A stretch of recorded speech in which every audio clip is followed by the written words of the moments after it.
So I'd like to introduce you to one of the newest additions, or the soon-to-be newest addition here to our garden. It is a Kniphofia. We're going to have two of them here for this year.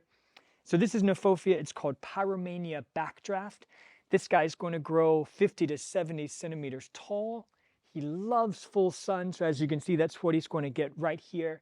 It looks great with yarrow, rudbeckia, salvia. Loving that sunny spot. The soil, it prefers a really well-draining soil, something that whenever it rains, it just doesn't stay really soggy and wet. And that's what we have here. We're on a slight slope. You can't really tell that, but we're on a slight slope. So there's great drainage here. So super excited. This time of year, here at the end of the flowering season in Denmark, you can find a lot of these perennials on sale. And that's what we did with both of these. As it grows, we're going to be able to take the offsets, the little babies that come off of it. We're going to be able to have more. So really bring in some vibrant color here. We can take those offsets and move them on around the garden. It will also make some seeds that we can use. Lars loves to collect seeds, as you've probably noticed by now. We're going to have to chill those because they do require those chilling hours to break that dormancy. But super excited to put these in and happy to have you along while we do it. So speaking of offsets and these babies that this Kniphofia has, if you'll come in a little bit closer, I'll show you right here. So this is an example. See how that's a whole separate plant there in the bottom? So that's an example of an offset. So that's one way that this guy is creating more and more. So this Kniphofia, you can see that the flower, this one's obviously spent, so you can go ahead and you can deadhead that off and start encouraging more. We have a lot more going on here. The flower itself typically lasts around 18 days. It'll depend, of course, on the sun, the soil, all of your weather conditions, but that's a really nice thing about it.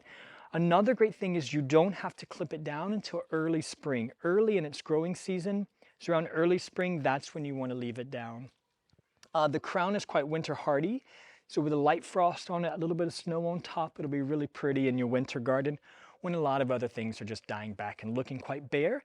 Sometimes this structural interest in the winter garden is really pretty. So enough talking, now it's time to plant them.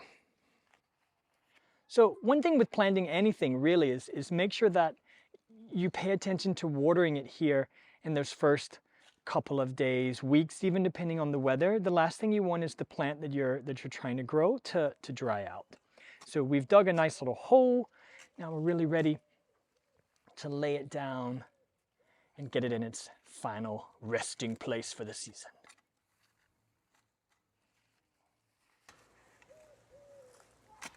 Oh, look at these roots. So another thing that we're doing is we're planting them two together. So obviously, like we talked about earlier, there's a lot of offsets here, so we're actually planting more than just two plants, but we're planting them in this nice group.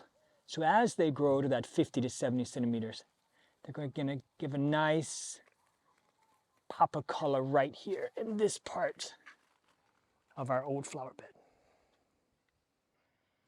So I'm going to get some rainwater, water these guys in, and then they are ready to go.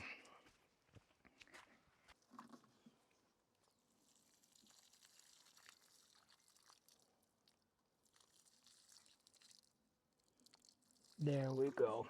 Can't wait to watch these guys grow. And in the meantime, if you want to see what they look like at the church garden where Lars works, I'll be sure to put that link to that video in the bottom of this one. Otherwise, stay tuned.